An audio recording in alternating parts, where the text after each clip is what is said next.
Hello guys, आजच्या व्लॉगमध्ये तुमचं स्वागत आहे. जय हिंद, जय महाराष्ट्र.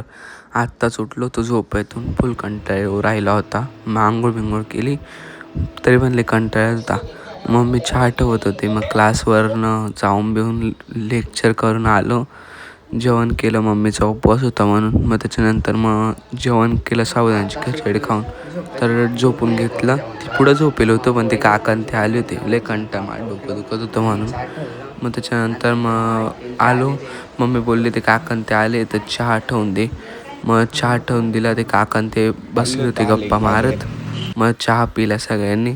मग मी आंटीला वरती हे द्यायला गेलो होतो. तो घागरा होता ना, तो मम्मी घालायची, पण तो आता नाही घालत मम्मी म्हणून. मग घागरा देऊन आलो. मग झाडू मारली, झाडू मारली आणि तेवढ्यात पप्पा आले आणि मम्मी तर बसली कांदा कापायला. मग फरची पुसायला 2 मिनटं थांबवलं, पॉज केलं आणि आली होती माकड. ही पा कशी वरडू राहिली.